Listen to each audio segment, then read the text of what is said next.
Welcome, everybody, to Financial and Estate Literacy. This is the second week of a six-part series where we're going to talk about estate planning.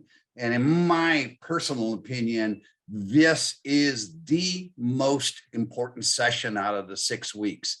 And the reason for that is because we're going to talk about two documents that you're going to use during your lifetime and not during your death. And with us today is Christine McGonigle. Did I say that correctly? McGonigle. McGonigle. I'm Christina McGonigle. Nice to meet you. Speaking of Irish, that sounds very Irish, or is it Scottish? Oh no, very Irish. Very Irish. It's the day of the Irish. Well, I love Ireland. I tell you, just visited it and it's wonderful.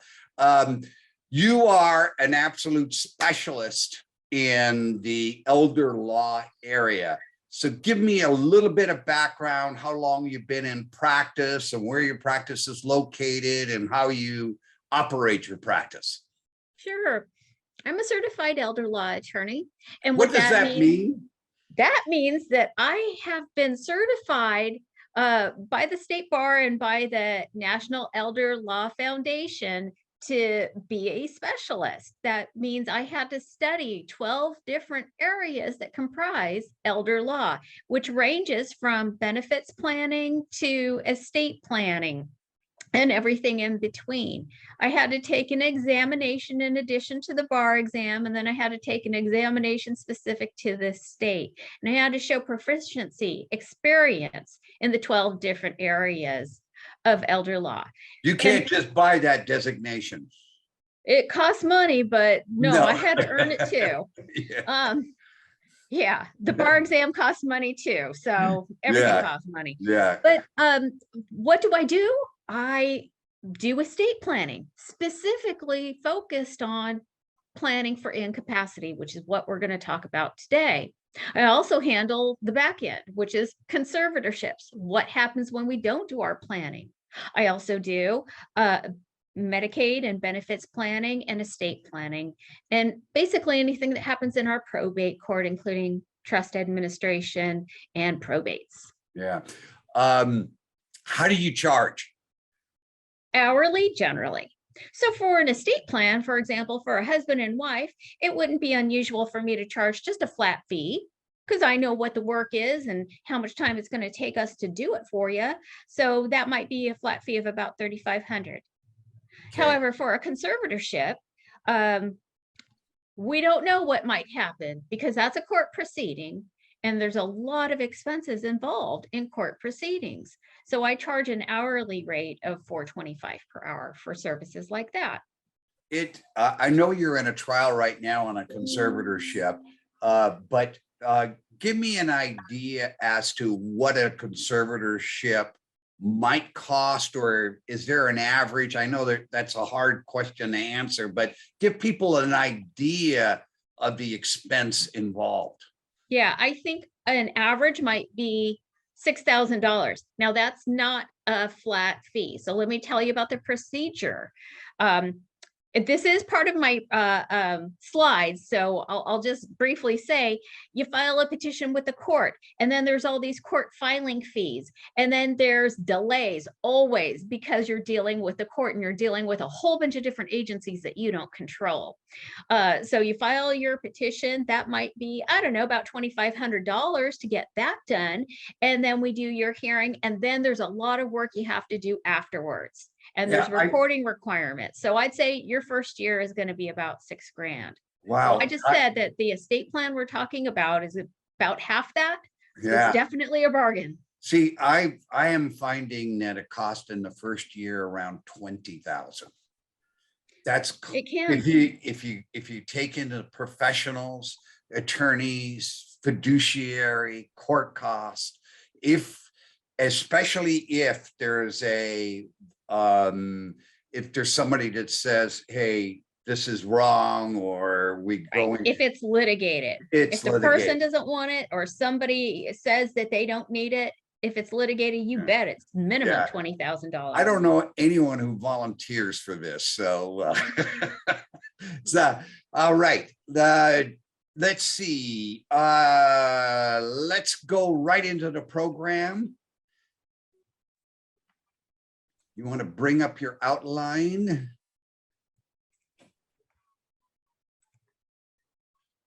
And How's that? And there we go. And the ins and outs of fiduciary relationships. First of all, what does fiduciary mean? Or if that's part of your slide, you are on, Christine. This is your show. The fiduciary is the person who stands in your shoes and acts on your behalf for your best interest. They can't be self-interested. So the fiduciaries that we're going to talk about today are the agent under the Advanced Healthcare Directive, the attorney in fact, or the person known as the agent under the power of attorney. Going to talk about briefly the trustee, and then I'm going to talk about conservators. These are people who stand in your shoes to act on your behalf for your best interest. And then we're going to hit on the durable power of attorney and the Advanced Healthcare Directive. Those are the two legal documents. That's right. And you said something real important. We're not going to talk about who gets what. We're going to talk about who does what. This is what we call pre-mortem planning. Again, planning for you during your lifetime, should you become incapacitated and need support and assistance during that time. These documents that we're going to talk about today terminate upon your passing. These are documents that you need to have during your lifetime. And capacity, what is it? That's right. So capacity is adjudicated. Let me start here. Everyone's assumed to have capacity under the law. Everyone's assumed. And you have capacity until you're adjudicated not to. That means a judge has said you don't have it. But how do we as estate planners and how do we as professionals determine if a person has capacity to work with us? Well, it depends on what they're about to do.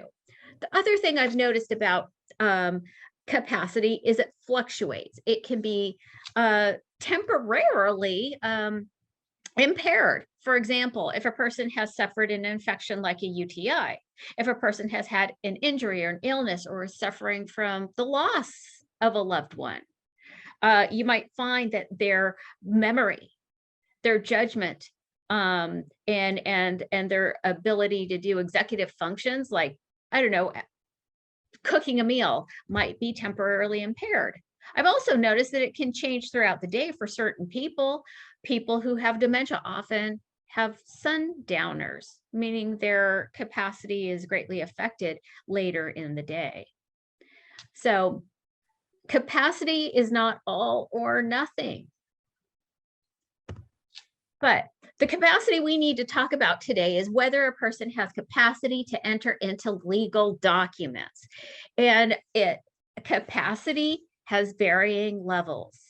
So the highest level of capacity is that's measured by that mini mental status, the draw the clock backwards or spell the world backwards.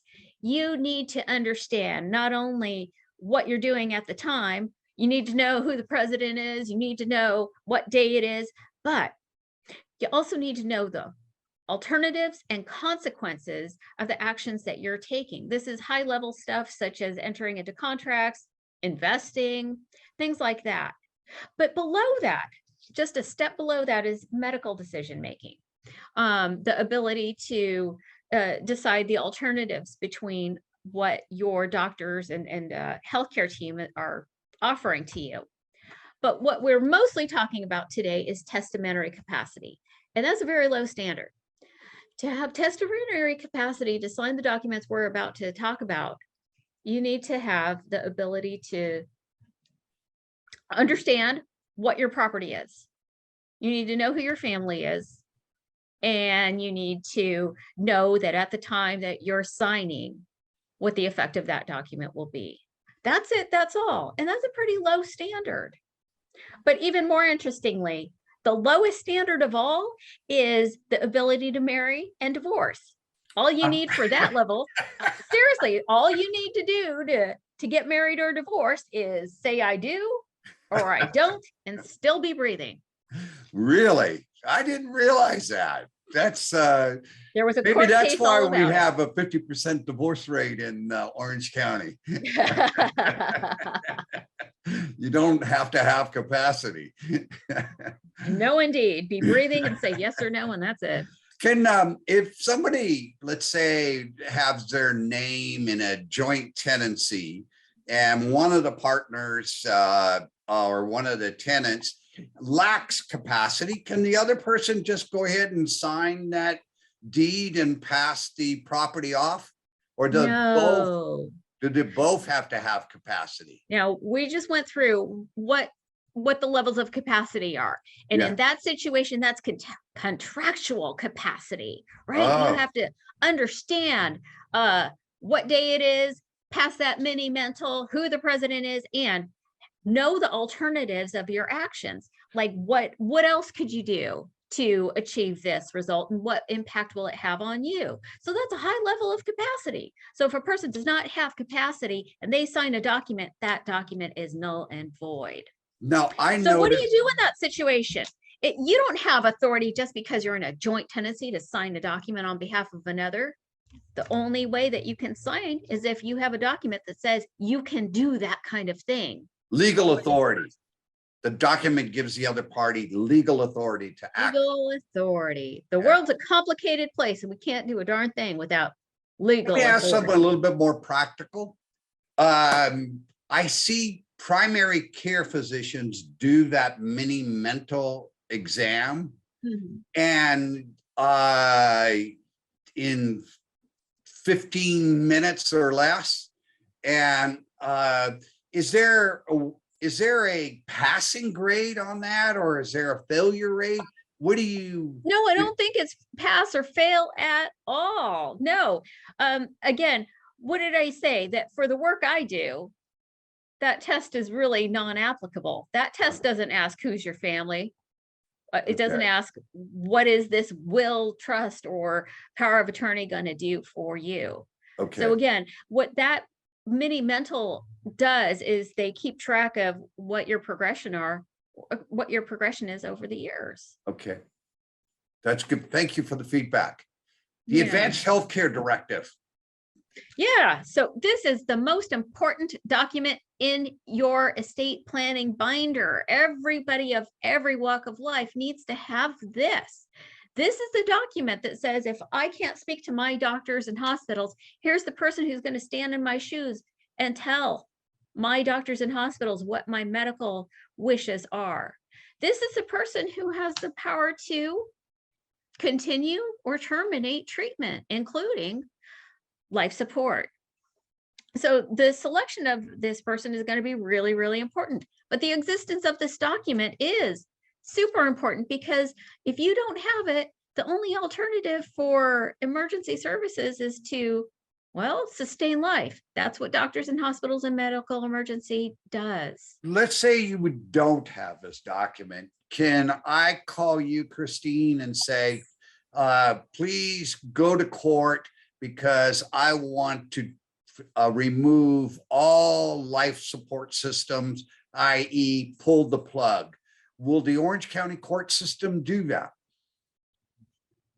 They can and they do, but that's the most inappropriate use of the legal system.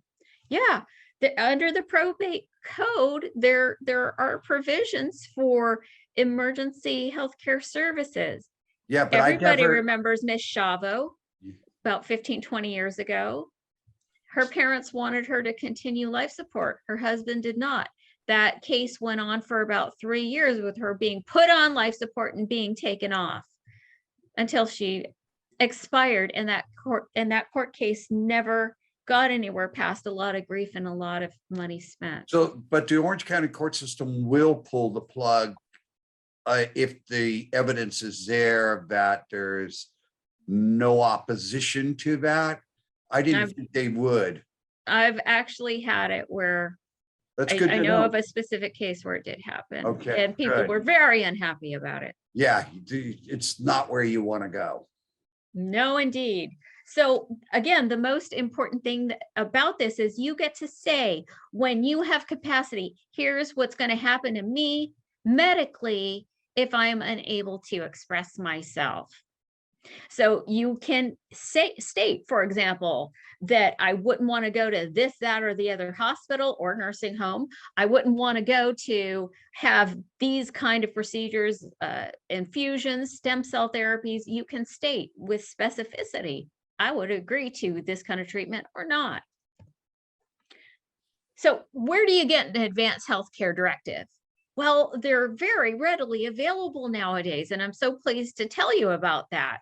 So there's the statutory advanced healthcare directive created under the probate code, and doctors and hospitals are very comfortable with this form. They've seen it a million times and they know exactly what page to look at.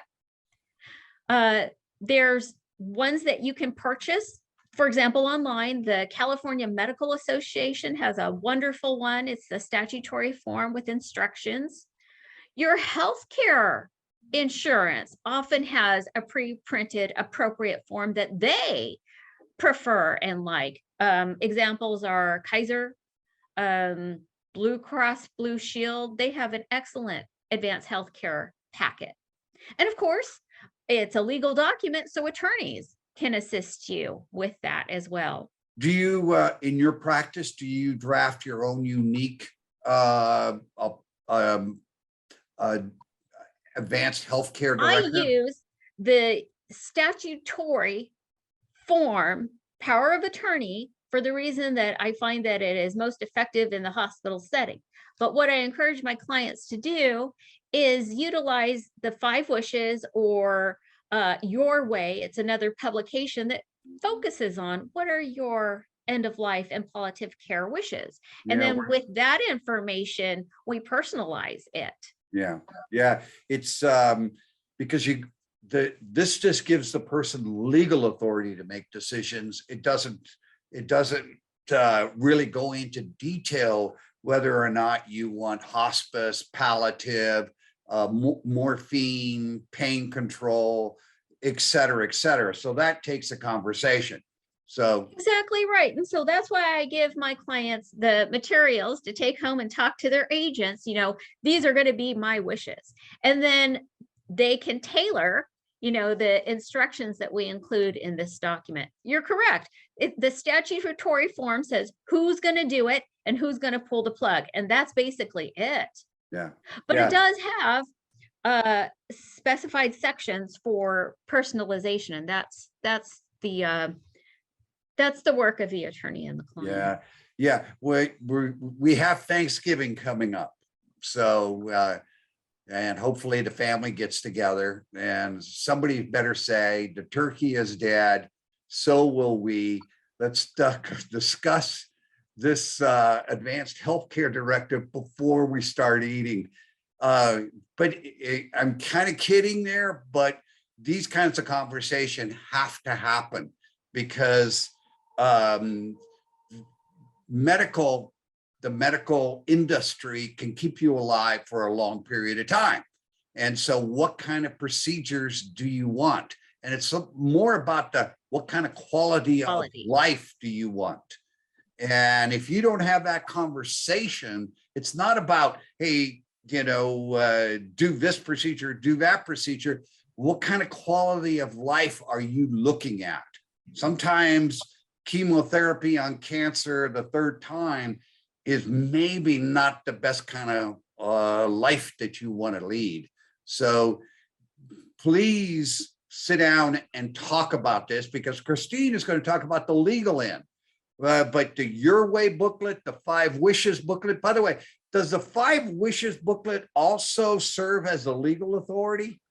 It can. That's right. And I want to talk about what makes this document legal. Because unfortunately, I've seen documents that were filled out beautifully, but they were not properly signed or notarized or witnessed. All right. So to make this document a valid advanced healthcare directive appointing an agent for healthcare, it's got to be signed, it's got to be dated, and it's got to be either acknowledged by two disinterested witnesses or notarized by a notary public.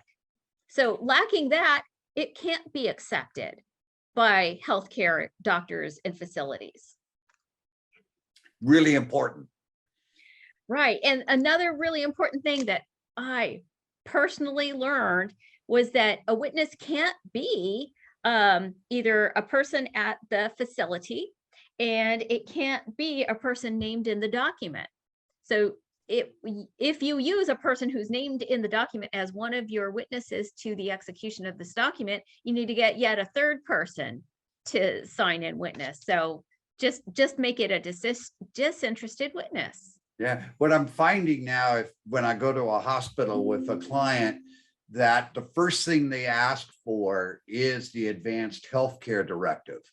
And if they don't have one, they'll provide one for them, but that's not the place to complete this document. I mean, it's better than nothing, but under the stress of entering the hospital for an acute procedure and then having to sign and figure out to communicate with your individual as to what you want. And what I find is that the client or the person completing it assumes that the agent knows what the person wants. Oh, they've been living with me. They know me for 30 years. We don't have to talk about it because they know what I want. And I find that so untrue, and in a medical section, in a medical setting, people do change their mind. And by the way, is the agent in charge when you go into the hospital, or is the person themselves in charge? Well, again, everybody has capacity until adjudicated not to. So just by virtue of having signed this document doesn't mean that you've given up any of your personal rights. That's a very, very important point, Pete, that these documents don't take away your personal power. This just basically appoints an employee, appoints an agent. This person can act on my behalf as my agent, but it doesn't mean that you don't make the ultimate decisions. Now, when do you stop becoming your own decision maker? The document itself will say. Yeah, if you're having a major operation and you're still under anesthesia and their decision has to be made, hey, your agent has to step in and make that decision whatever happens next. That's right. Because you don't have capacity at that particular point in time, and you're lacking communication skills because you're kind of out. So it's really important to have that communication with your agent, and you also need to tell your agent what kind of prescription drugs you're on, because when you go into the hospital, you are going to see a hospital list and they don't know you. So it'd be very nice for that person to be there for you to say to the ER person, hey, these are the medications. This is what the person is allergic to. This is their pain tolerance, blah, blah, blah. It is so important to have someone there. Absolutely. Now, here's something else. We were talking about what makes your document valid. And you said, gosh, it's a bad time to be thinking about all of these decisions and future wishes when you're under stress of going into the hospital. The other thing that you've got to know is that if you are in a rehab, in a skilled nursing facility, in order to make that document valid, in addition, you also need to have the ombudsman. The ombudsman is a volunteer of the Office on Aging, a state agency who has to come to your facility and be witness to you signing your advanced healthcare directive. And you know what? It's really difficult to get them out there. They're all volunteers. And through here in Orange County, they're through the Council on Aging, which is an excellent organization. They have great information. And they run the ombudsman program. They're very, very busy people. Yeah, I think I've seen one in a facility once to sign an advance directive. It's very difficult to get them out Yeah, there. yeah, So a lot of folks tell me, well, I've already got that done. I have a power of attorney for healthcare, or I have a DNR. Well, the thing is our forms have changed throughout the years. As a matter of fact, the law says that powers of attorney for healthcare from 1992 and beyond are invalid. The law actually says this. Now, will your healthcare provider accept it? Probably, perhaps. But if you still have capacity and you have the ability to sign documents, for goodness sakes, update your advanced healthcare directive. yeah. It's not only that, but if it's over 5 years old, your your physician at the hospital or wherever, you know, knows that as you age, you change your mind and you're under different circumstances. So it's kind of like stale bread. They want that document as fresh as possible because they want to, you want your agent to have credibility with the medical professionals, that you have communicated your wishes, your quality, your lifestyle qualities that you want to your agent so that they understand it. Right. I want to give you an example that my dad in his 60s marked the box for life-sustaining treatment, do everything and keep doing everything and keep me hooked up and never pull the plug. In his 60s, he wanted that. In fact, he wanted to be cryogenically frozen and reanimated when the technology Really? was available. But in his 70s, he totally changed his mind. I asked him again in his 70s when he was going into the hospital. I said, oh, no extraordinary measures. No, just let me go. Total 180 in a decade. So absolutely, we have to update these wishes. Yeah, 60, 70, 80, 90, and 100. My mother-in-law is 101. You know, she thinks completely different now today than she did at her 70s. Sure. A decade made a difference for some of us. Yes. Another thing that you need to know about old healthcare powers of attorney is they didn't have the HIPAA waiver. In 1996, we came up with this Healthcare Privacy Act where doctors and hospitals can't talk to anybody about your private medical information. It's a violation of the law if they do. And so if there's no HIPAA waiver attached to your healthcare directive, some doctors and hospitals haven't accepted the healthcare directive. Yeah, I had someone named, excuse me, someone named me at the local hospital here in Orange County.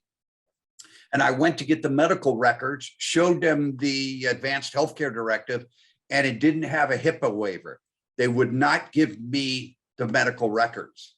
Wow. How are you supposed to make any decisions? Exactly. For the person with no medical records? And that's the problem. You know, most hospitals and most situations, they get along, go along, but there are individuals. I always point to the movie, you know, Nurse Ratched and One Flew Over the Cuckoo's Nest.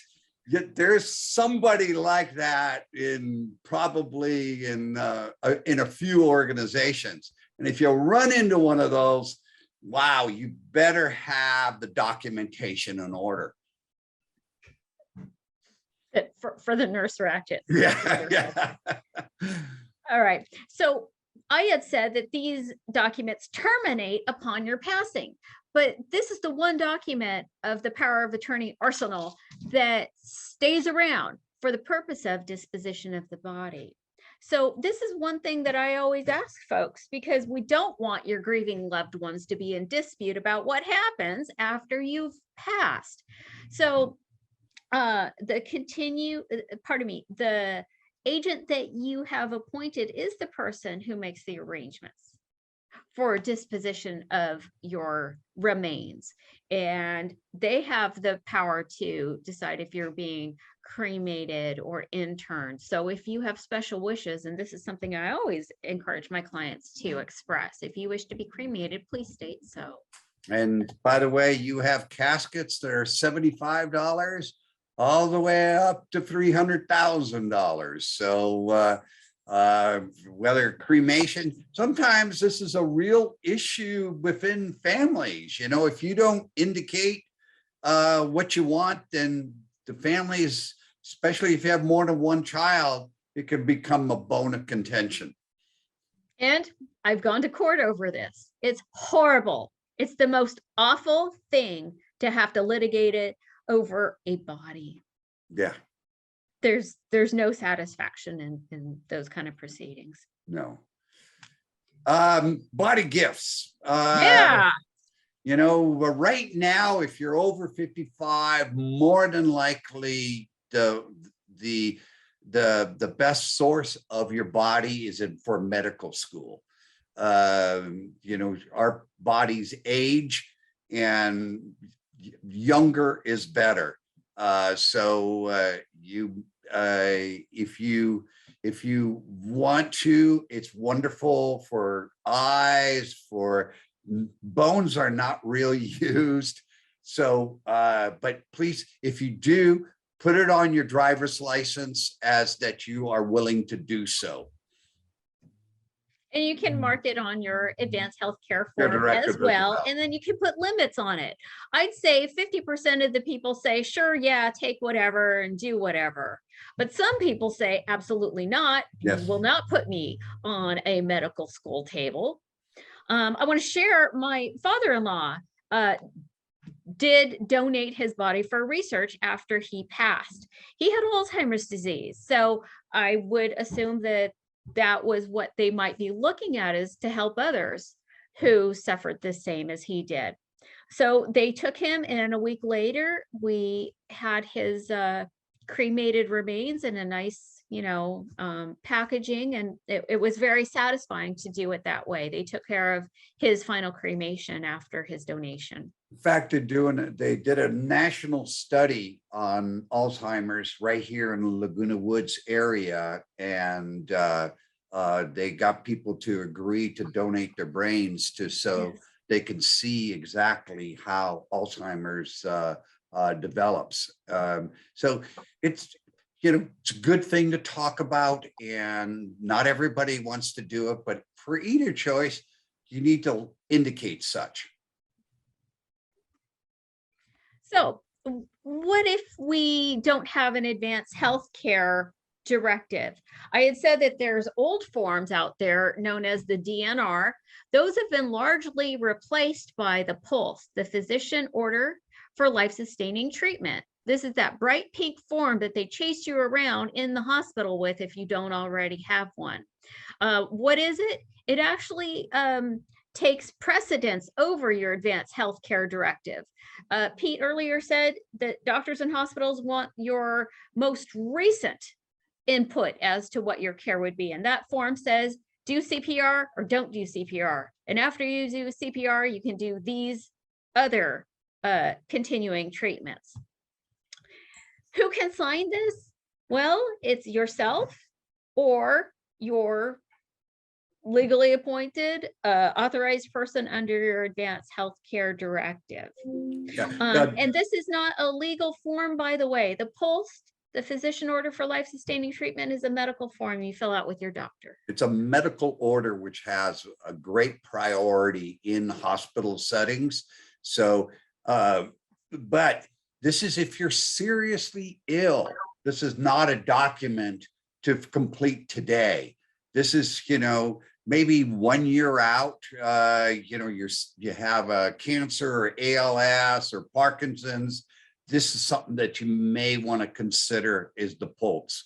And if you have a DNR, remember the fire department, when you call them 911 to come over, they're on their obligation to do CPR on you.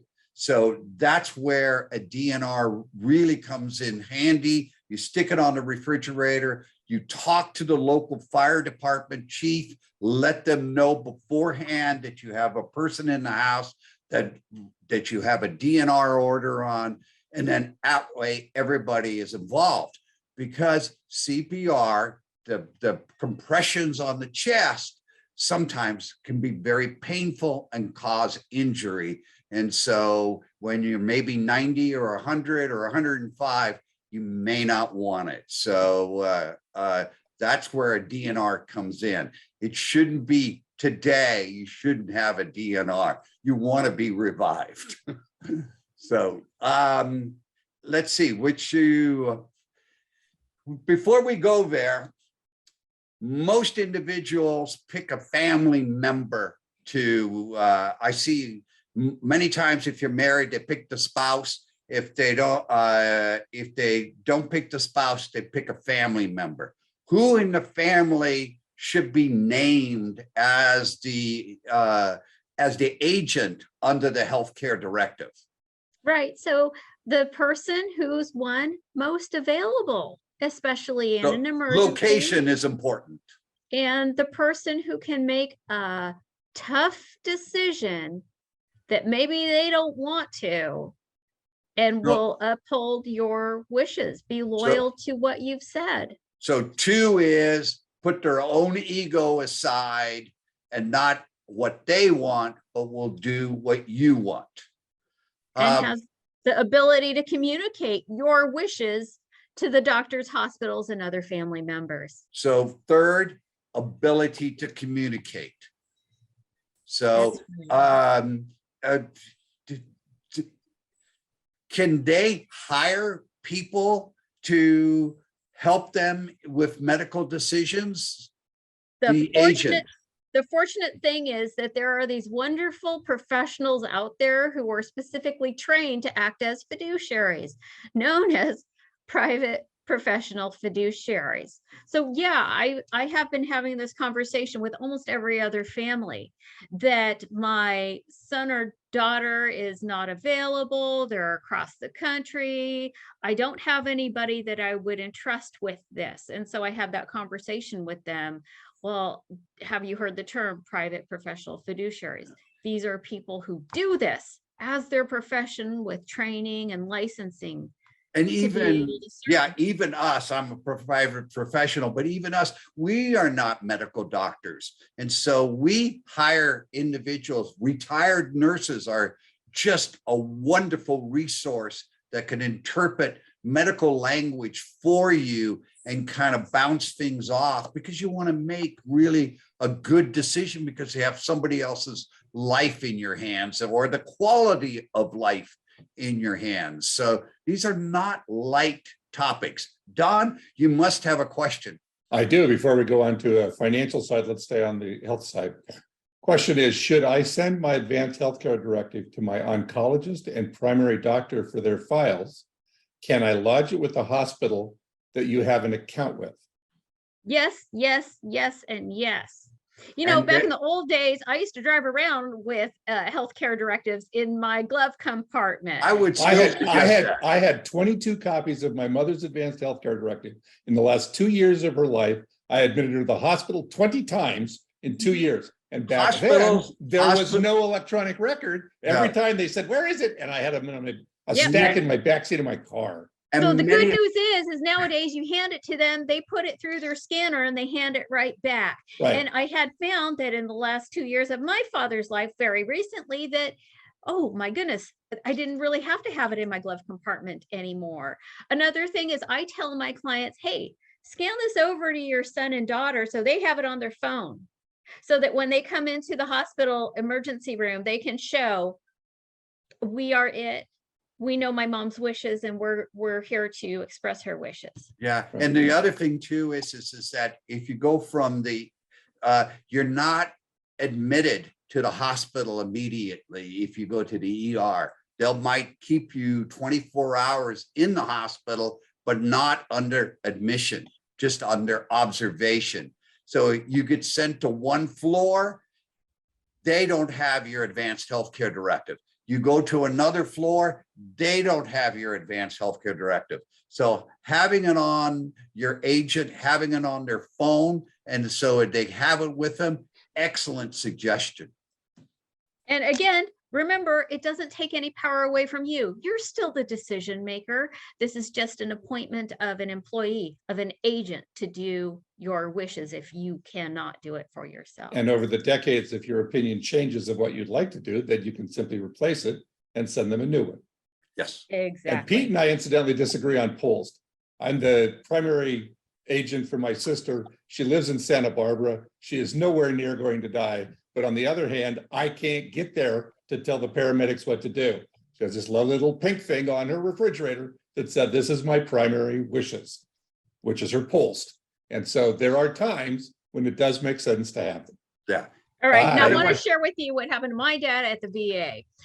He was on morphine. He was in a lot of pain and they gave him the pulse. He marked all the wrong boxes for his situation. Remember, he wanted to be cryogenically frozen and regenerated. They got him to mark DNR. And then my mom arrived on the scene and said, "Oh my God, what did you make him do?" And made the hospital and doctors rescind that pulse that I think they influenced him to sign. Yeah. Yeah. It's, you can't do this from a distance. So pick the family member is so important, and to have that conversation. In our family, we didn't have these documents. And so they were relying on the unity. I have 3 sisters. And so they were relying on us to be united as to our opinion as to what to do on my father's behalf, because he was intubated. And needless to say, we had differences of opinion, so they kept him intubated. And so these documents are so important, and the conversation is just as important as to what you want. Let's get out of the medical and get into the financial. Power of attorney for finances. Very important also. The world's a very complicated place. And Pete, you gave that example of what if you want to change your joint tenancy status? Well, who can sign for you if you don't have capacity? Nobody. Nobody has authority to sign on your behalf. So you would have to go to court. So you have to go to court. And how much do we say? $5,000 to $6,000. Yeah. Just to have the signature done on a joint tenancy property if you wanted to sell it. Exactly right. So you need everybody needs a power of attorney for finances. So people say, I don't have any money. I don't have anything to manage. Yes, you do. You have the business of life to manage. So what are the kinds of powers of attorney that's out there? Because there's a lot of different kinds. There's durable, which means it continues even after you're incapacitated. That is absolutely the kind that you would want to have. General, that's generally what you want to have. Limited is specific to a certain transaction. This is usually for a person who might be out of the country and a transaction is going on and they're appointing somebody to complete that transaction for them. Now, here's an important thing: immediate versus springing. Springing means that it only becomes effective upon your incapacity. And it'll say in the document, what does incapacity mean? Usually a doctor or 2 certifies that you can't manage your own affairs. But the immediate says, yeah, this person, as of the date I sign, my agent can act on my behalf to do these specified things for me. But again, doesn't take away power from you to do anything on your own. What are you doing today? Are you doing more for somebody who's 70 years and above? Are you doing immediates? Or are you doing springing? I'm finding that springing with doctors, they're becoming very reluctant because of liability issues. Right. That's a really good point, Pete, that for years and years, I always focused on maintaining the person's independence and autonomy and privacy. And so I would always do a springing power of attorney, but I did learn that in time of emergency, it is very difficult to run around town and get 2 or more doctor's letters. And sometimes doctors won't do it, especially if the person had, neglected their health care for a few years and hadn't been to the doctor.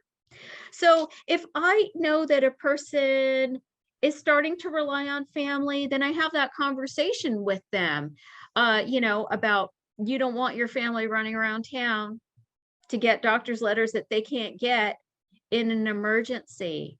And here's what it would mean if you appoint them for an immediate power of attorney. Doesn't take away power from you, but at least it authorizes somebody to pick up the phone and say, hey, credit card company, what's this weird charge? Or to communicate with the IRS or sign your tax return. Yeah. Yeah. And credit card companies will not talk to anyone else but the name on the card about errant charges or dispute charges or credit history. You better have that power of attorney if you're going to speak on someone else's behalf about their finances. Right. And not just that. I mean, the world's such a complicated place. Utilities, mortgage companies. Oh, they won't talk to anybody. And, sometimes there's crisis in mortgages and foreclosures for missed payments and things like that. So besides having to dial the institution and you press 5 and then you go 4 and then you press 3 and then finally get a human being and they will not talk to you. Now you got to go back and send them the power of attorney and you read the power of attorney and says, all right, this is no good until I get 2 doctor letters. Now you got to go to your own private primary, and maybe you can get your primary to quickly draft a letter, or their nurse practitioner will draft a letter that they will sign. But now you got to get a second one. And there's no second one at the primary care office. So you got to go outside who doesn't know the person at all. In other words, it can take all of a sudden a month before you have access to that account to help the individual out. It's just recommend highly that you do an immediate, unless you talk to the attorney and they say, wow, for your family situation, I can see that a springing would be appropriate. And then if you do, please just do one medical doctor, not more than one. Yeah. Yeah. And people sometimes say, I want 2 doctors. And then I'm like, well, hey, what are you afraid of happening? You think that your agent is going to usurp your authority? If that's your fear, don't pick that person. Yeah. Yeah. These are not documents where you name your favorite child. This is not an honor that you bestow on them. This is work. This is administration. It's a job that you're giving to them, that you hopefully and trust that they'll be competent, that they'll spend energy on, and that they'll take it seriously. But if I have an immediate, and I've told the person that, if we need a power of attorney, you're the person I'm going to do, but I don't give them a copy of it. I tell them where it is, but I don't give them a copy. They can't do anything without the copy. Right. So in that case, it depends on the dynamics of the family, whether I tell them, go ahead and scan this to your son and daughter so they can have it on their phone. Or if I tell them, no, don't circulate this. And sometimes I give that advice. Don't circulate this. Tell them where it is. Give them my card. And you keep this private until it's needed. Christine, will you keep your clients' documents in your office? I have a digital copy, so I make sure that people take their originals and I tell them you put it in a fireproof box or you put it in your safe at home and make sure your agent has the ability to get into that safe. Yeah. Please don't put it in a safety deposit box. Do not put it in a safety deposit box. Nobody can get there. Nobody can get into it. And sometimes, after death, we've had to open a probate just to open the box. I recommend everybody to read their power of attorney to make sure that it is durable and understand the issue between immediate and springing. Those are the 2 big points. statutory printed or attorney drafted. What are your thoughts? Right. So where do you get this form? Is, I've had conversations with folks in your audience that they say, well, I got mine at the stationery store. I got mine on LegalZoom. So yeah, what I tell folks is there is a statutory form. And banks and institutions understand that form. And so that's a good one to go with, so long as it is durable, general, and you decide whether it's going to be immediate or springing. However, that form has letter A through N. You can do these things for me. And banks and institutions have decided that sometimes that's not enough.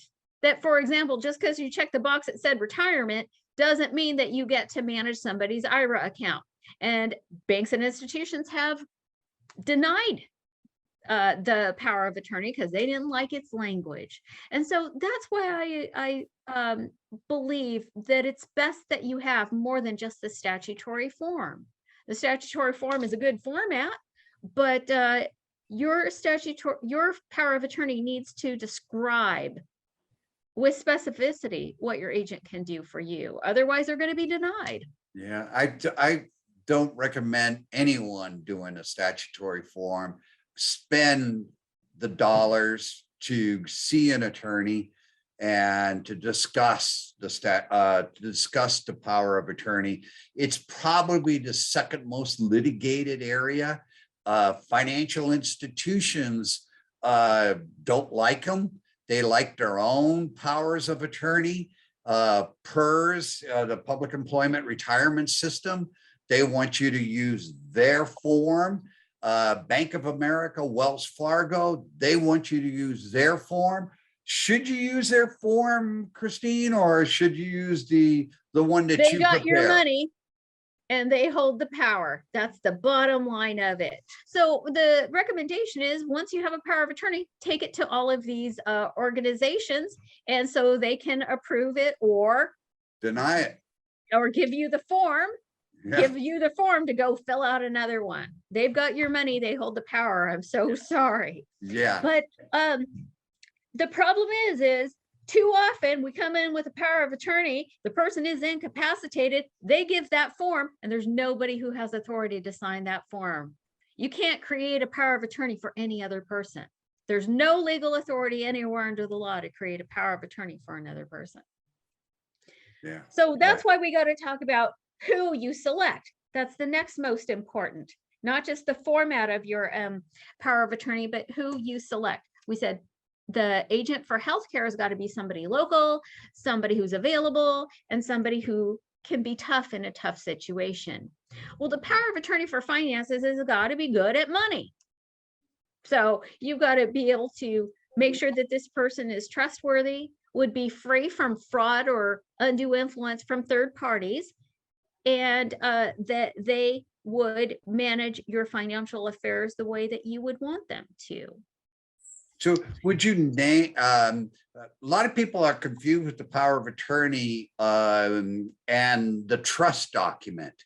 Hey, I named my power of attorney so they have control over my trust. Is that true? No, unless the document says that they do.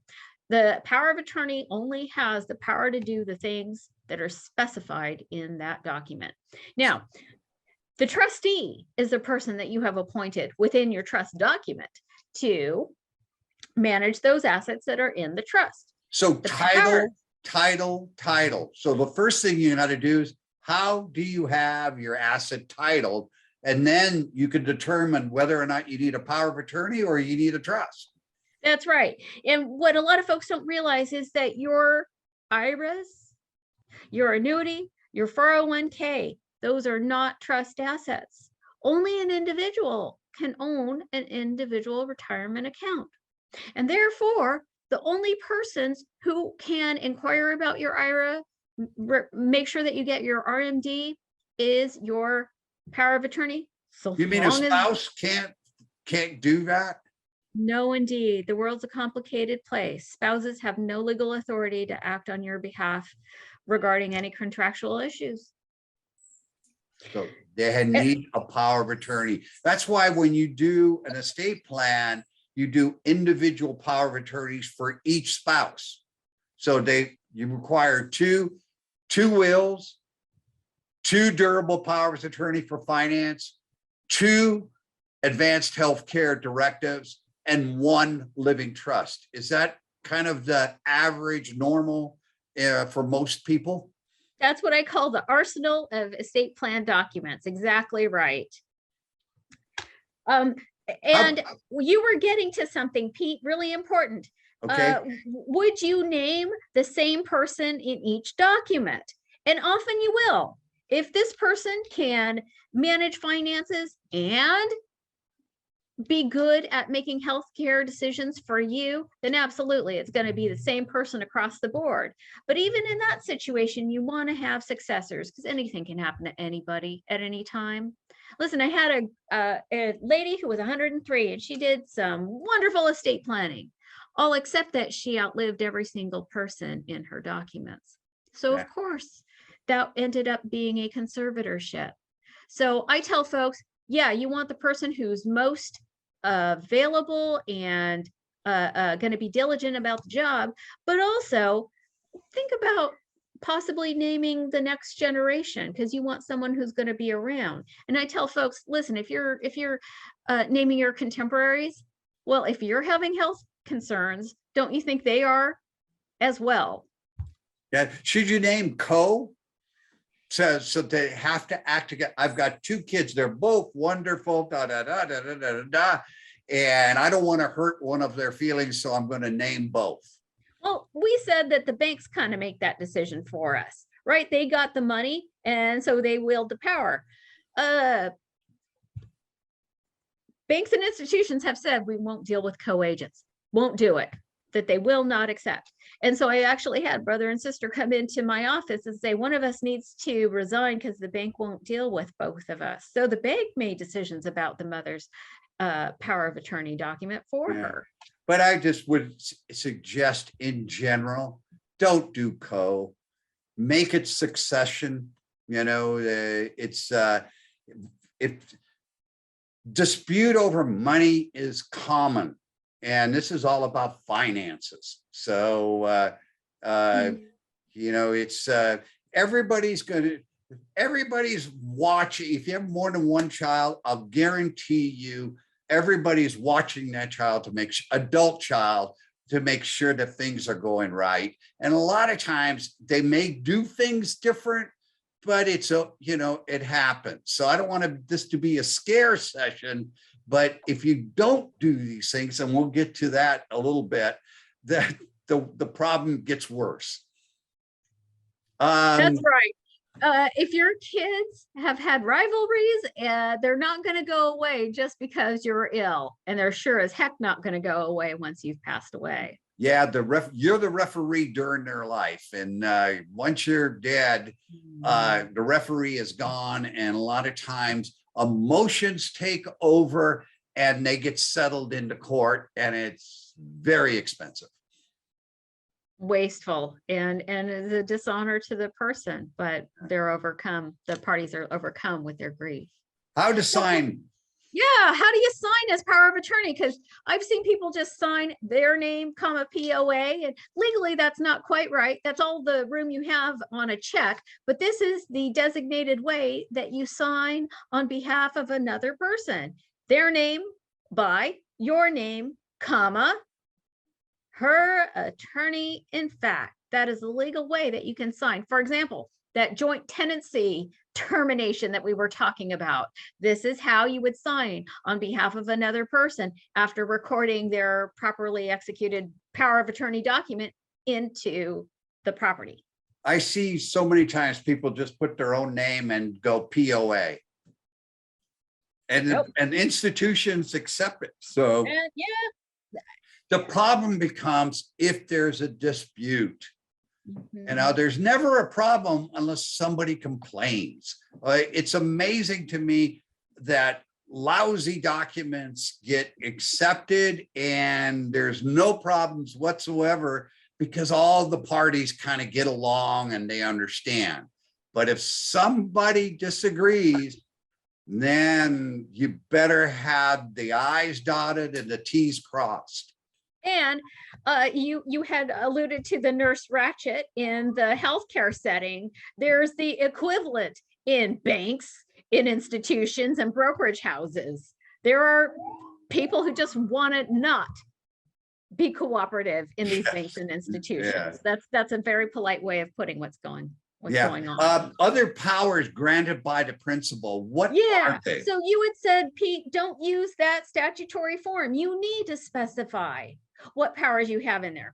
I do a lot of Medicaid planning, and a lot of Medicaid planning requires gifting. In California, it's called Medi-Cal, correct? That's right. And the problem is I have families coming to me, and somebody's going into a nursing home and it's going to cost $20,000 a month if they don't get on Medi-Cal. But the person has too much money or property, and they can't do the Medi-Cal planning themselves because they lack capacity, and they don't have powers listed in this document saying, yes, agent, go ahead and gift on my behalf. If you don't have the power to gift, you can't make transfers of property to yourself or anybody else. That is financial elder abuse. Banks or brokerage to get into the IRA, if it doesn't specifically state that you have the power to get into the IRA or to make decisions, they will not accept it. So right. You know, that's why we want you to take your durable power of attorney to your financial institutions to make sure that they accept a document, and to make sure that you have the appropriate powers in there. All right. Revocation. Yeah, let's talk about, when does your power of attorney terminate? I said it terminates on death. That is true. You can always revoke it. You can replace it. It might state that there's an expiration date, but I don't recommend that for us because we're talking about immediate, durable powers of attorney.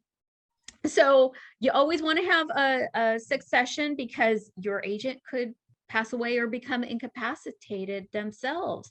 And it needs to state within the document, what is the triggering event for a agent to be deemed incapacitated themselves. Think about your spouse. You know, what if they were being unduly influenced or taken advantage of, and they were acting as your agent?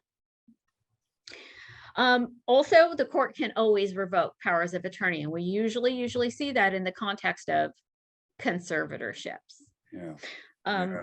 Pete mentioned that banks and institutions are getting really difficult, and there's a lot of litigation going on because of powers of attorney. The law says that a validly executed power of attorney has to be honored. But the reality of it is, banks and institutions have your money, and they get to make whatever policy decisions they want. And so the truth is, even though the law says you can go and sue them for not taking your power of attorney, the reality is, are you going to spend $20,000 to $50,000 to sue a bank over your power of attorney? Because they've got all their attorneys. They don't care. I once threatened them. I'm gonna file a suit under this probate code, and they said, "Go right ahead, ma'am." Yeah, go ahead. We'll give you the address to send the complaint to. Right, indeed. Yeah, it's just, you just don't want to get there. And by the way, financial institutions, if there's a problem with your durable power of attorney and they give money to the wrong person, they are going to be held liable, and there are the deep pockets. So there is understand the concern from these financial institutions, but sometimes they do stretch it way too far. All right. So before we move on, final words about powers of attorney for finances. You might have them already created. I'm going to say take them down, dust them off, and make sure that it names the appropriate agent, check to see, is it springing or is it immediate? We're advocates of immediate powers of attorney. Again, Yes. doesn't take any power away from you. It just eliminates the hassle in case of emergency. And then look at the powers that you gave them. Can they manage your IRA or annuity or 401k? Does it specify what they can do? Like you need a paragraph, not just that A through N. How, Pete, you had mentioned that the trust and the power of attorney coexist. You might have the same agents listed. Yeah, but because it's for financial matters. And so if you have, the last thing what you want is for your trustee and the person who is your attorney, in fact, have a dispute. You just don't want that. So I usually recommend whoever you say to be your trustee, have them also be your attorney, in fact, for finances. and whoever's named on the will also. Usually our will is not going to be used as long as our trust is properly funded. But yes, I like the idea of continuity of agents, except that the power of attorney who acts on behalf of your healthcare is a different person sometimes. Can be a different person. It can be the same. Again, it's, we talked about what the qualities are. They're a little bit different than the financial. So, because you're dealing with the medical establishment. So, and you got to trust the person to make those medical decisions in your best interest. Absolutely. And we had said that we're advocates for immediate powers of attorney. And I'm going to suggest that I might be an advocate for immediate trustees as well. Because what did we say? That the power of attorney only covers those assets that are trust assets. Pardon me, the trust only covers trust assets, and the power of attorney covers everything else, including bills and those retirement accounts. And so what we have found was that if a bank account was titled in the name of the trust, that only the trustee can inquire, only the trustee can manage that account. And so in some families, I'm recommending, why don't you have mother, father, and one of the children all acting as co-trustees. In my family, that's what we did. I knew my parents were going to have emergencies coming up soon, and they did. Yeah, I'm getting asked to be the co-trustee with the principal more and more. From the point of view, we don't want to take the power away from the principal, but they're not handling their bank account appropriately, and they're not having a little bit of problem with their investments. So to prevent the big mistake of selling a house or having to go to the doctor to do anything, it's kind of like just an oversight from a professional as a co-trustee. So I'm seeing that more and more, just because the transition can be so difficult. Exactly right. What I was expressing was that when they had their emergency and they were both hospitalized at the same time, we didn't run around town getting letters of incapacity to make my sister the next in charge. She was already named in the document as an existing co-trustee when they were no longer able.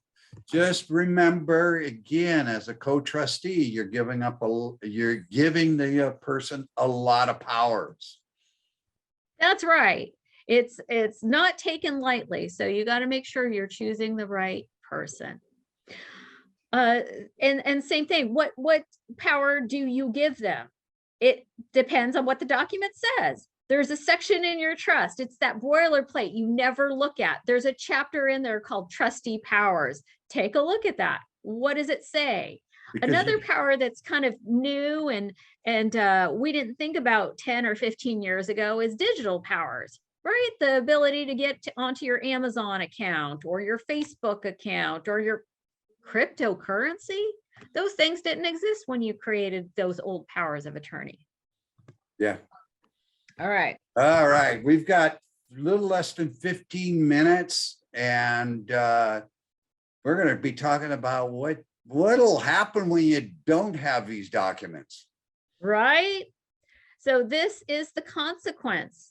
And we are taking a different approach to conservatorships nowadays. And I think we have. Hang on, before we get to conservatorship, a couple questions literally just came up.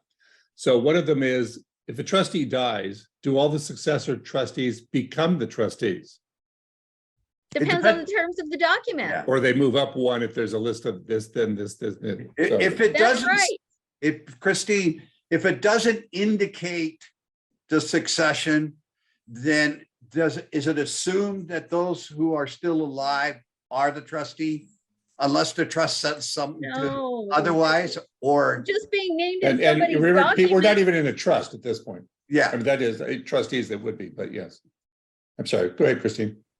So I think if I understand the question, how does a successor assume the role of trustee? no, Just be- the question was, is that as I a don't- co-trustee, your No, co-trustee, no. The question is, if one of the trustees dies, do all of the successor trustees become the trustees? Yeah, so I'm sticking with my original answer. Okay, It's the terms of the trust. The trust dictates what happens. And darn it, if your trust doesn't express what happens, guess where you go to get the answer? Court. The court. yeah. But Okay, that another trust- question, Pete, hang on, another question. If my house, and this is, I think we're back to titling and other things, but if my house is in my trust, can my power of attorney have power to sell it? No, Not unless the trustee in the trust is that same person, in which case then they're not doing it as the power of attorney, they're doing it under the trustee. They have a different once hat on. again, the trustee is responsible for the assets that are titled in the name of the trust. And their powers are listed in that chapter in your trust that is titled trustee powers. And The- one of those powers needs to be the ability to manage appropriately. The real trust property. is the Bible. You know, when I become trustee, I read that trust document to see what powers do I have. And a lot of times, son or daughter comes up to me and says, Mom promised me this, or Yeah. she said the loan was forgiven, or hey, I was going to continue getting my gifts on an annual basis. And I say to them, show me in the trust document where it says that.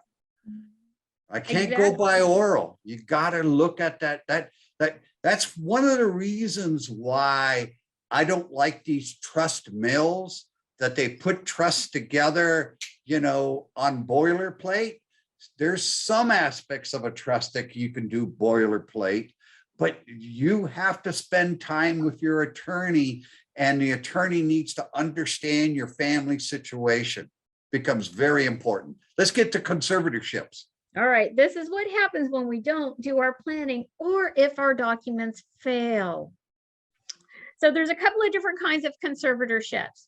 The kind we're going to talk about today is known as the general probate conservatorship. Limited conservatorships are for folks who have developmental disabilities such as autism or Down syndrome. LPS conservatorship is for persons who have mental illness and require immediate mental health treatment in facilities or with psychotropic drugs. But generally, when we're talking about a person is unable to manage their own affairs, we're talking about conservatorship of a probate conservatorship, either of the person or the estate. So a conservatorship of the person is for somebody who can't manage their own food, clothing, shelter, or medical care. And the person who is named as the conservator is responsible for placement, for providing for basic needs, and to make health care decisions.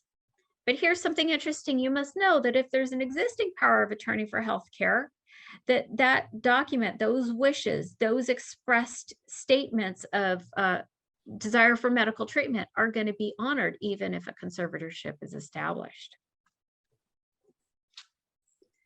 A very important part of conservatorship of the person is granting dementia powers. It has a fancy name now. We call it NDP powers. And this is for placement in a secure perimeter, such as Sunrise or Atria, where it's a locked facility. Silverado is another one, where it's a locked facility and the person can't leave because that restrains their liberty. And so special powers and orders have to be made in that instance. Also, the prescription of Donzepil or Aricept, you know, those dementia drugs, those are psychotropic drugs, and you have to have special orders to have the power to administer those drugs to a person. Again, I just want to emphasize again, this comes into play if you don't have the documents. Okay, so if you do have the documents, then the agent for your health care can work with Atria, Sunrise, any kind of memory care unit, and they will likely honor it as long as there are no disputes. Right. So that's where your power of attorney needs to be reviewed to make sure it doesn't fail, right? What did we say makes your power of attorney for healthcare fail? It's not properly executed, no HIPAA waiver, it's expired, or the agents aren't the appropriate selection. So that's something, that's all of our homework today, is to make sure that you've met that criteria, that your healthcare power of attorney is going to survive. And so conservative of the estate, does that automatically happen with conservatorship of the person, or is this a special different category? Different category. So we said conservatorship of the person is placement, medical care, and providing basic needs. Conservatorship of the estate is management of non-trust assets. Non-trust assets. Non-trust so again, assets. How do you have your assets titled? Right, exactly. So this is established for a person unable to manage their finances, or even more importantly, avoid fraud or undue influence. Okay, a couple questions. Do I need to file a conservatorship for my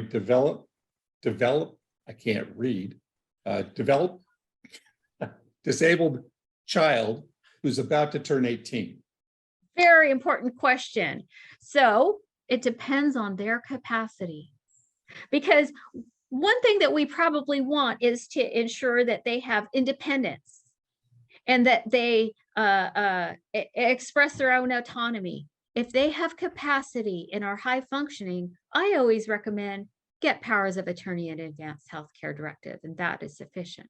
However, if you have circumstances where the person has enough capacity to be defrauded, you know, scams, sweetheart scams, the Jamaican lottery, or if your loved one just does not have the capacity, then absolutely, it is necessary to get a limited conservatorship. And here's why. Well, the regional center and doctors and hospitals will talk to parents. They generally aren't going to talk to siblings. And so one of the trends I have right now is that I am establishing conservatorships for developmentally disabled adults, naming mother and father and possibly sister and brother, all to serve to ensure that the child always has somebody to rely on. Developmentally disabled individuals need help, and please get legal advice from someone who has experience in that area. It has enormous amount of rules. So if there's no conservatorship of the person for a developmentally disabled person, and the parents have passed away, what generally happens is the regional center makes all of their decisions. And sometimes that can be good, but often it's bad because they have bias and they want to use their vendors and maybe aren't providing the services that the parent would have advocated for. So yeah, when I talk to parents with developmentally disabled children, we're doing the estate plan as much for them. Don, was there another question? Yes, there is. And it backs us up to financial powers of attorney and trusts and I want to make sure that we aren't confusing people with this one. If an asset is, I have a house, it's titled in my trust. My power of attorney, let's say it's immediate, let's say it's durable, all those things. That person cannot sell my house because it's in the trust. Correct. If, however, my bank account is in my trust, therefore a general power of attorney can't affect my bank account. No, it cannot. So what is inside the trust is controlled by the trustee. Now, if I'm the living trust, and I'm the trustee of my living trust, how do I have someone have a power of attorney, quotes, over what's in the trust? Because I have a power of attorney written that says it can control what's in the trust? How do I do that while I'm alive? I understand successor, but do I have to? It must be named as a co-trustee. Only a trustee, only a current acting trustee, only a current acting trustee can manage assets in the trust. So you're saying, I mean, it's one thing for my wife and I to say we're co-trustees, that's fine, we have the other. But on the other hand, if I'm single and here I am, I have to name my successor as a co-trustee in theory? For what's in the If you trust? want somebody to have immediate authority to act on your behalf regarding trust assets, they must be named as a current acting trustee. Okay. One other conservatorship of the estate. So again, it's kind of acts under court supervision. There's accountings. It's again very expensive, something that you don't want to do, and you want to avoid it. Right. People are worried that they've heard that if you get under a conservatorship of the estate, then they're gonna just drain away all of your money. But the truth is the court is really careful about making sure that that conservator of the estate is licensed, bonded, professional, or they have to get that insurance policy, that bond. They have to do accountings, and those accountings are scrutinized. Yes. Pete, are those accountings scrutinized? Oh, just they go over line by line. Yeah. They What just, did you pay $50 at Target for? Every dime that gets spent on behalf of the conservatee has to be accounted for. Accountings can run anywhere from $5,000 to $10,000 depending on how large the accounting is. Mm-hmm. So, And that's what the cost, the true cost of the conservatorship to me is all the safeguards that are in place, Yeah. all of the counting and reporting requirements. Yeah. I think establishing the conservatorship is the cheap half of it. Yeah. It's all of the reporting and safeguards. Could I ask one question? We're out of time, but resources, awesome. Please contact them. Great resource, both of them. They can remember, you can get the outline for Christine on iyme.org. And Christine, go to your last page because it has your contact information. There you go. Boom. We'll leave that up for a moment while I ask one more question while we're over time. So just to be clear, mom and dad are the trustees of a trust. Daughter and son, I believe it should be correctly, are the successor trustees. Dad dies. Do son and daughter become co-trustees with mom, or is mom the only trustee of the trust and the son and daughter remain successor? Son and daughter become trustees. How it's written. Again, I'm going to give the same answer a third time. And you're an excellent, and that's an excellent answer. Terms of your trust. Yeah, but generally, it depends. Yeah. No, it depends on your document. What do the words say? Because they're not. This is very important. Not all trusts are written the same. Person enters in a contract in a multi-level marketing scam. She got swindled for close to $10,000. She doesn't realize that she got into a scam until she came back home from her vacation. Does she have any recourse whatsoever, other than stating that she didn't have capacity to enter into that contract? And Christine, turn off your share screen. We like ending it with just our pictures. Hi. Hi. All right, so do I understand the question? What do you do if you've been scammed? Yeah. Oh my gosh. Well, call the police. This is a legal matter. Call APS and make a report. Okay. And from there, they have a lot of supports and services for investigation and support advocacy. But they're saying that it's legitimate, a multi-level marketing scheme, but it's on the border as to legitimacy. It's kind of like a timeshare sales pitch. You know, they take advantage of people who don't really, you know, maybe understand all the particulars in Well, what a. did I say the first slide about capacity, right? That everybody has capacity until they're Yes. adjudicated not to. However, when we look at what type of capacity was required, we've been talking about know your property and know your family. But for that Contracts. contract, you needed to have a high level of sophisticated understanding. And most adults probably don't have that level of Okay. sophisticated understanding, capacity or no. Okay. This is led to a lot of interesting questions for a lot of people. It's your estate. This is advanced healthcare directives. This is powers of attorney for financial matters. Clearly, there's going to be a lot of other questions that come up, which we may be discussing in the next few sessions. I want to remind all of you that this is recorded in case you want to listen to it again and go, is that what they just said? Because that's very important to be able to do. And I thank Christine very much. And Pete, I thank you. And I'm going to stop.